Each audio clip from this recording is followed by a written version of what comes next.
comigo. Por conta do movimento de rotação, a Terra girando em seu próprio eixo, e por conta do movimento de translação, a Terra girando em torno do Sol, criou-se neste planeta os ciclos. Tudo tem começo, tudo tem meio e tudo tem fim. O fim de um ciclo e começo do outro ciclo. Mas, todavia, entretanto, contudo, existe ali um intervalo, que é o nó, e que eu quero dizer agora e falar da teoria do nó. O que é o nó? O nó é a marca física, né, ou a marca de fim de um ciclo e começo do outro ciclo, do ciclo vindouro. Vamos pegar um exemplo mais claro, mais palpável. É um bambu, cana-de-açúcar. Tem um gomo, um nó, outro gomo, um nó, outro gomo. E o que é o nó de cana? Sei lá, é laranja? Não é. É cana também. Mas é uma cana dura.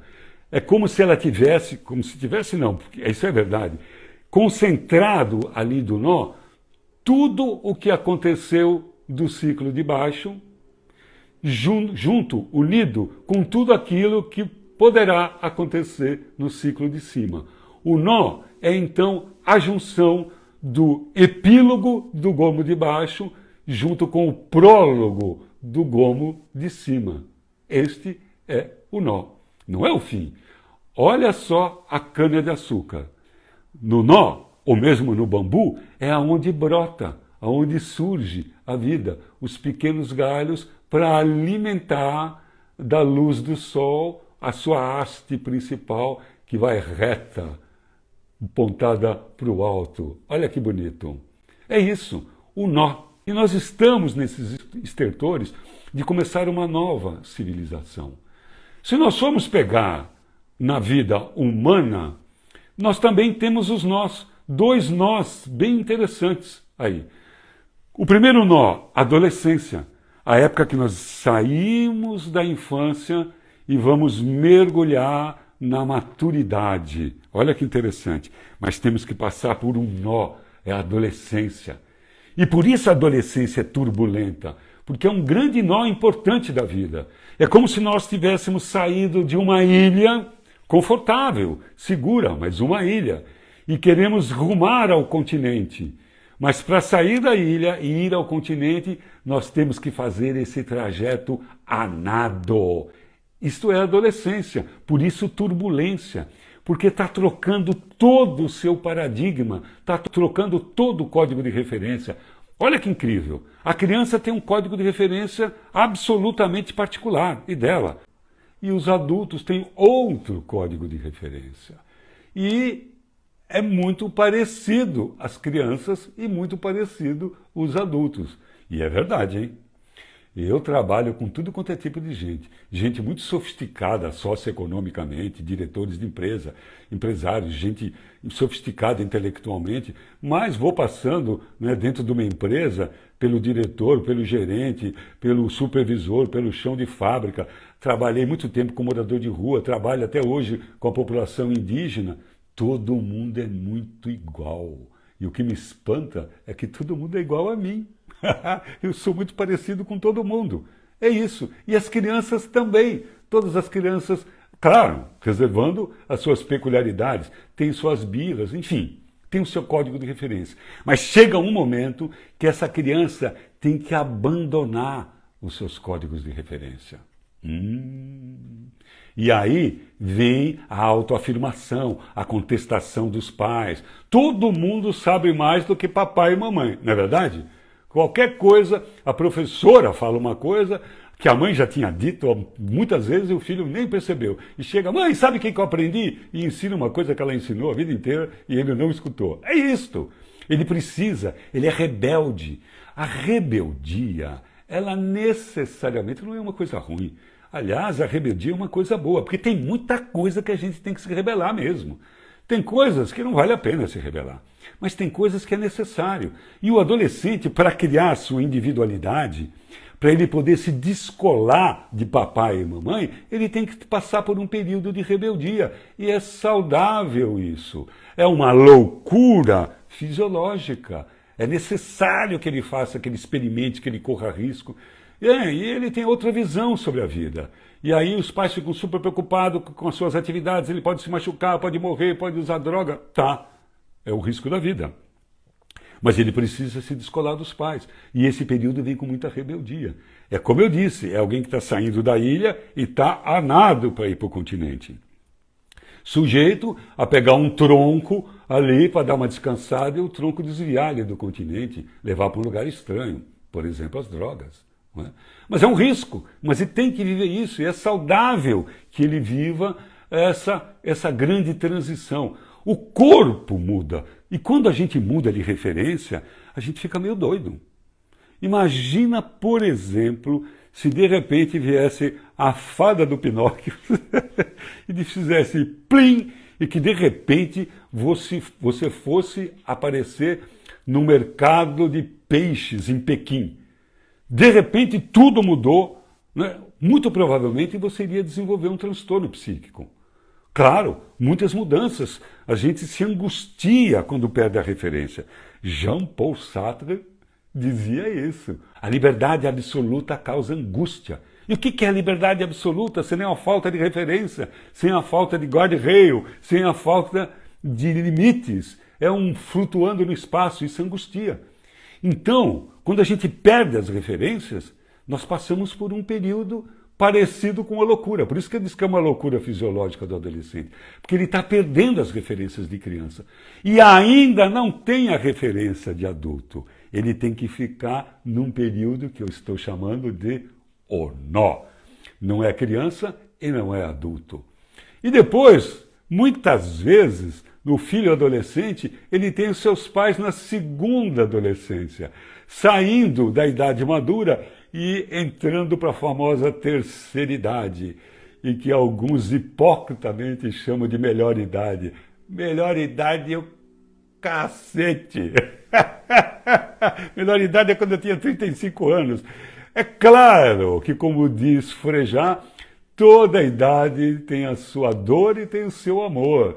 E a melhor idade do mundo, para falar a verdade, é aqui e agora. O melhor lugar e o melhor tempo é aqui e agora. Porque o que passou, já passou. Meus 35 já se foram. E os meus 85 virão, ainda não estão. Então é aqui e agora. Mas, quando os filhos estão na adolescência, os pais estão numa segunda adolescência, saindo da idade madura e indo então para a terceira idade, numa segunda adolescência. Também com mudanças internas, mudanças filosóficas, às vezes mudança de vida mesmo, né? Uma aposentadoria, a aposentadoria normalmente um pouco depois. E vivendo coisas assim que mexem muito, né? Quem nunca ouviu falar na idade do lobo? É uma bobeira que acontece com os homens, assim. Sabe o que chama idade do lobo? Porque ele passa o dia inteiro correndo atrás da Chapeuzinho Vermelho. Mas à noite ele vai ter que comer a vovozinha que ele tem em casa mesmo. Mas ele larga o carrão que ele tinha, compra um carro conversível, compra uma moto, começa a ficar meio tonto, né? Mas é isso, faz parte, mudando de um novo paradigma. É isso. E essas adolescências acontecem na nossa vida. Mas, mais do que isso, nós não temos só dois nós na vida.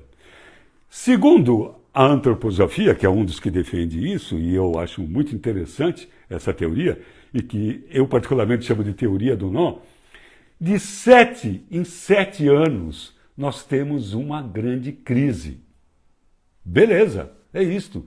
Só que nós precisamos entender que crise não tem a ver com sofrimento, tem a ver com oportunidade. É a mudança de um gomo para o outro gomo, mas passa por uma crise, porque precisa do caos, porque precisa derreter os valores do passado, para que a gente possa mergulhar de cabeça nos valores do novo ciclo e que o nó é o presente. Olha só. Então, de 7 em 7 anos, cuidado para não entender isso aritmeticamente. Né? É 7 mais ou menos 1, e é um momento de muita turbulência, porque o nó é um momento de colheita de tudo aquilo que você plantou durante o gomo de baixo. Mas também é um momento de semear, de colocar boas sementes para o ciclo que vem chegando à sua frente. Olha que massa que é isso. É um momento de colher e um momento de plantar. Portanto, é um momento de muita fertilidade. E, cuidado, fertilidade mesmo, porque todas as sementes que foram plantadas têm uma tendência muito grande de brotarem. Se for jogada más sementes, elas vão brotar. Se forem jogadas boas sementes, elas vão brotar. E eu estou falando no sentido corpóreo. No momento do nó, é muito fácil as pessoas engravidarem, terem um filho. E é interessante isso, porque o momento de nó, a gente se casa ou se separa.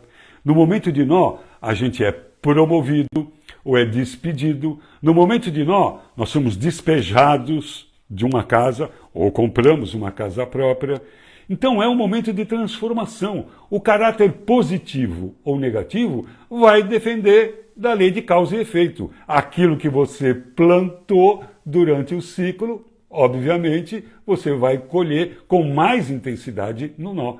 Portanto, o momento do nó é também um momento importante de você começar novos projetos, colocar novas sementes, porque existe um vento em popa, existe um movimento cósmico aí de auxiliar nesse novo ciclo. É isto. Então, o nó não é uma crise. O nó nada mais é de uma grande oportunidade de evolução. Então, benditas sejam as crises, porque elas vão tirar a gente da zona de conforto para que a gente rume a um novo ciclo, a uma nova possibilidade. Olha que legal. Mas, todavia, entretanto, contudo, tem que largar as coisas do ciclo de baixo. Ter a coragem de largar. Lembra do Pinóquio, um menino corajoso. Ter a coragem de mergulhar em si mesmo e abrir mão, desapegar dos velhos hábitos, desapegar das velhas maneiras de pensar. Eu prefiro ser uma metamorfose ambulante do que ter aquela velha opinião formada sobre tudo.